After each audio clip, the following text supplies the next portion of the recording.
Frédéric Borloo, bonjour. Bonjour. Vous êtes candidat au Conseil d'État sur la liste de l'Alliance vaudoise qui regroupe le PLR, l'UDC et le Centre. Alors, on a un point pour chaque candidate et chaque candidat qui est la présentation. Alors vous, on ne vous présente plus tellement dans ce Chablais, hein. On vous connaît bien, ancien municipal à Aigle, ancien syndic d'Aigle, aujourd'hui conseiller national. Vous avez fait un chemin politique traditionnel, long, avec ses étapes, son parcours. Tout ça pour finir sur TikTok à faire des clips vidéo. Comment vous êtes dans cette campagne ? Écoutez, je suis très enthousiaste, plein d'énergie, parce qu'effectivement, on essaye de prendre cette campagne en même temps en traitant des thèmes très sérieux, des thèmes de société, enfin ce que les gens attendent aussi un petit peu, et puis sans se prendre au sérieux, en utilisant des moyens de communication un peu plus modernes. On n'a pas l'habitude de les utiliser, je n'ai pas l'habitude de les utiliser, mais enfin voilà, on fait des choses qu'on n'aurait peut-être pas fait il y a 10 ans, sûr. On n'aurait pas fait il y a 10 ans. Je vous lance là-dessus parce que j'ai lu dans un article, voilà un politicien qui fait une campagne comme au XXe siècle, en allant auprès des gens, en souriant, en étant un peu bonhomme. C'est un article de nos confrères du Temps, je crois. Et la conclusion du paragraphe, c'est de dire, mais finalement, c'est peut-être ça la façon. Vous y croyez toujours, cette méthode à l'ancienne ? Alors moi, j'y crois toujours. Je pense que la proximité avec les gens, c'est irremplaçable. On ne remplace pas ça avec un réseau social quel qu'il soit. Et donc, ça peut que marcher. Mais à côté de ça, il y a une manière de communiquer aussi qui est différente avec une jeune population qui va picorer en fait des petites informations un petit peu partout, tout le temps. Et si on n'est pas là dans un peu partout, eh bien, on n'a pas de chance de se faire entendre. Eh bien voilà, donc on essaie de s'adapter aussi aux classes d'âge. Vous êtes conseiller national depuis 2015, aujourd'hui candidat à un exécutif, un nouvel exécutif après de longues années à Aigle, à la municipalité puis à la syndicature.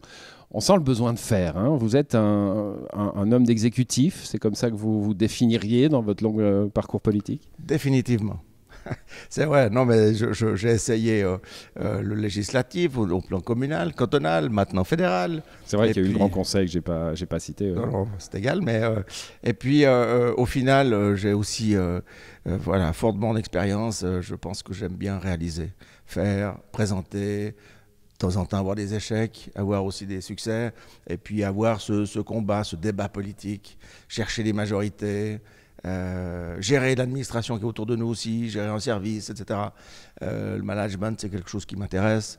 Donc voilà, ça c'est quelque chose qui me plaît. Après, la relation avec les gens, on l'a quand on est dans le législatif, comme si on est dans l'exécutif. Je pense que ça ne va pas changer.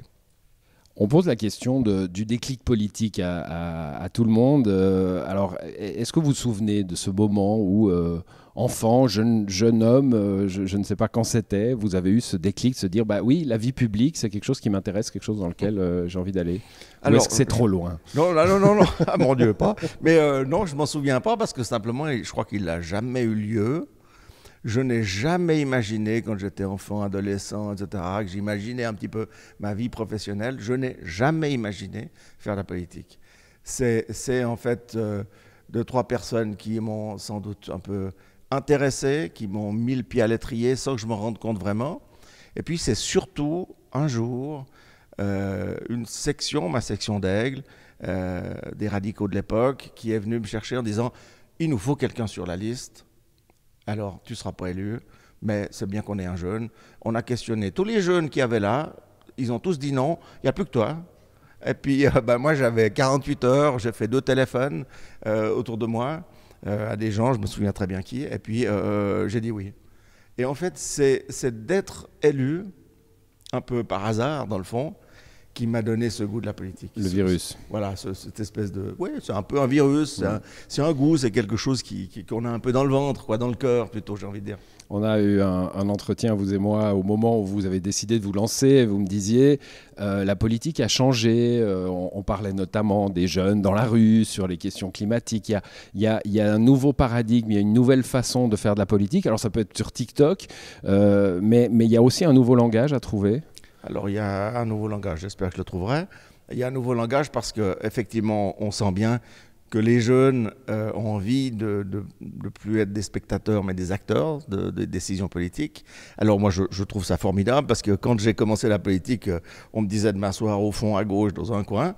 Donc je suis content que les jeunes aussi s'investissent plus et qu'ils soient mieux accueillis que je ne l'ai été lorsque j'ai commencé. Mais toujours est-il que, voilà, il faut... Enfin, j'ai envie de mettre un peu mon expérience, parce que je l'ai vécu sur le plan local, à Aigle, mon expérience un peu au service de ce changement. Parce que, voilà, je pense que j'essaye de rassembler, j'essaye de trouver des compromis, j'essaye de trouver des voies où tout le monde s'y retrouve un peu, ou disons le plus grand nombre. C'est parfois impossible, il faut trancher, ça je sais le faire aussi, mais je pense que voilà, j'ai de l'énergie et j'ai un certain savoir-faire pour rassembler les gens. Alors la politique suisse, c'est pas une tranchée de la guerre de 14, mais il y a quand même des crispations qu'on sent de plus en plus. La crise sanitaire n'a pas aidé, évidemment. Est-ce qu'à un moment d'une carrière politique, on a des gens maintenant qui sont sous surveillance policière, hein, alors au Conseil fédéral, mais aussi des élus, des collègues à vous du Conseil national qui se sont exprimés, ou des conseillers d'État. Est-ce qu'il y a un moment où on se dit, bah, c'est peut-être plus pour moi cette affaire, ça devient trop violent, trop crispé, trop clivant? Bon, est-ce que c'est entré dans la réflexion, disons? Oui, bien sûr, c'est entré dans la réflexion. Mais j'en parlais à midi avec le président de Montet, avec qui j'ai partagé le déjeuner. Et on se disait, dans le fond, on a été menacé plusieurs fois, lui et moi. Menacé de mort, menacé aussi vis-à-vis de notre famille. C'était des moments, c'est toujours des moments délicats, difficiles à surmonter. Il faut trier un petit peu le vrai du faux. Et puis, voilà, c'est des moments difficiles. Mais ceci dit, ça fait partie de la vie du politicien. Mais c'était déjà comme ça il y a 30 ans, il y a un siècle, peut-être même plus violemment il y a un siècle. Quand on lit un peu l'histoire de certains politiciens, ils ont tous été un peu chahutés. Ma foi, on est là, on prend des décisions, ça ne plaît pas à tout le monde. Et il y a des réactions un peu violentes. Donc si on n'est pas capable de vivre avec ça, eh bien, il vaut mieux pas faire de la politique. Et j'étais surpris de certaines réactions de mes collègues par rapport à des menaces qu'ils ont reçues. Et tout à coup, on a l'impression que le monde change. Mais non, le monde n'a pas changé. Ça a toujours été comme ça. Bon, les décisions, qui plaisent ou qui plaisent pas, on vous en donne une là avec une baguette magique, la clé du château. Vous pouvez décider d'une mesure rapide, immédiate pour le canton. Qu'est-ce qui devrait changer rapidement? Oui. Ça, c'est quand même pas facile comme question. J'aurais 100 propositions à faire, mais si je dois en retenir une, maintenant on est dans une crise, on sort d'une crise qui a été pénible pour beaucoup de personnes et plusieurs corps de métier. Et si je devais faire quelque chose, c'est précisément m'occuper de cela. Parce qu'il y a un après-crise, et cette après-crise, il doit venir vite. Et ceux qui doivent passer l'épaule, ben, peut-être qu'on peut les aider un petit peu.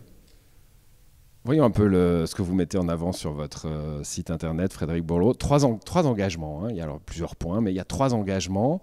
Transport, agriculture, économie. Est-ce que ça pourrait être le titre de votre département rêvé? Non, bon, déjà, il y a d'autres engagements qui vont... Ça fait un gros département. Hein. Oui, ça fait un gros département, mais pourquoi pas? Alors, il y a d'autres engagements qui vont arriver. Voilà qui les me 3 rassure. premiers, voilà, exactement. On y va pas à pas, voilà. Mais bon, pourquoi pas, oui. Enfin, en tous les cas, ce sont des sujets sur lesquels je travaillerai avec plaisir. Bon, les transports, vous êtes président des TPC, vous êtes un grand adepte de la décentralisation, hein. Vous voulez que les transports publics aillent vers les gens dans leur réalité. C'est le cas dans le Chablais dont vous venez, mais ailleurs aussi. Aujourd'hui, on a quand même une politique des transports dans le canton de Vaud. On a vu récemment les horaires s'améliorer pour les gares du Chablais, par exemple. On a déjà une politique très proactive pour replacer le canton de Vaud au centre de l'échiquier ferroviaire suisse. On peut faire encore mieux? Alors, on peut toujours faire mieux. Et je crois que ce que l'on doit vraiment changer, c'est un état d'esprit de mettre les transports publics contre les transports individuels.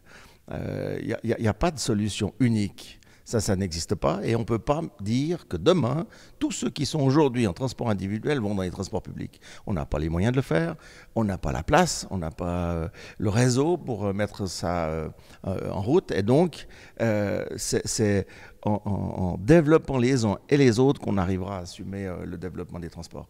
Et je pense que dans les transports, c'est tellement vaste, mais il y a aussi toute une mobilité professionnelle qu'on ne peut pas éviter, qu'on ne peut pas mettre dans les transports publics. Je veux dire, certains n'aiment pas les camions, ils sont souvent critiqués, etc. Mais on ne vit pas sans camion dans notre société. C'est même pas une question. Et donc, et aujourd'hui, les camions, et notamment le moyen de transport, le véhicule, est en train d'évoluer vers des véhicules qui sont de moins en moins polluants, etc. Mais si demain, tous les transporteurs décidaient d'acheter des camions électriques, mais personne ne serait là pour les fabriquer. Si dans le monde entier on fait ça, on n'a pas la capacité de les livrer. Donc tout ça va prendre du temps. L'État peut jouer un rôle pour que ça ne prenne pas trop de temps, un temps minimum, mais enfin, il faut accompagner un tout petit peu certains corps de métier aussi dans une mobilité qui est indispensable pour notre société. Est-ce qu'il faut accompagner aussi les entreprises dans une nouvelle réflexion sur ce qu'est le travail finalement? Parce qu'on a les transports publics qui sont bondés aux heures de pointe, il y a des solutions de décalage, de décalage d'horaire, il y a une solution du télétravail qu'on a connue pendant la pandémie qui a clairement déchargé la mobilité. Ça, c'est une piste de réflexion pour vous? Effectivement.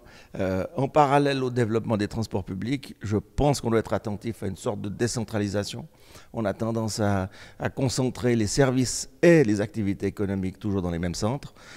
Il faut les éparpiller un tout petit peu dans le canton pour que les pendulaires n'aillent pas tous dans le même sens le matin et dans le même sens le soir, mais qu'il y ait un croisement.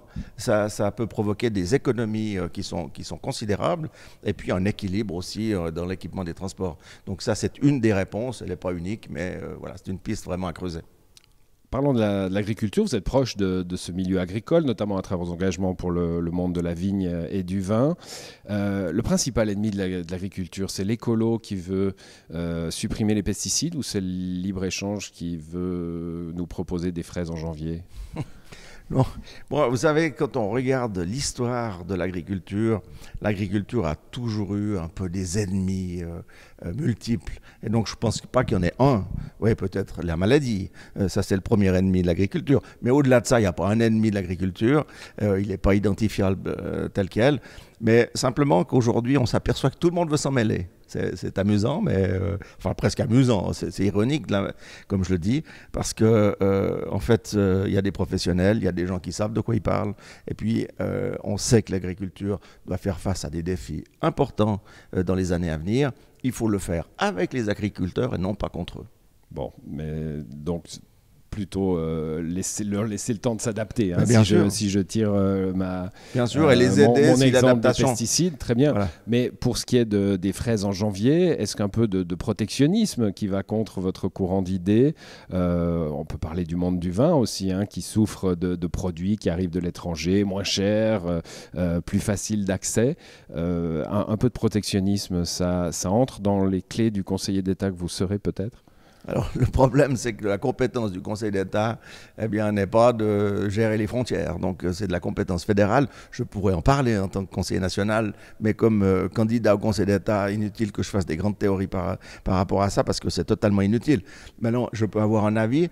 Aujourd'hui, les biens de première nécessité ont une certaine couverture aux frontières, protection, pas couverture, mais une protection frontière. Pour ce qui est des biens qui ne sont pas de première nécessité, comme le vin, malheureusement, eh bien, voilà, il est dans un marché libre.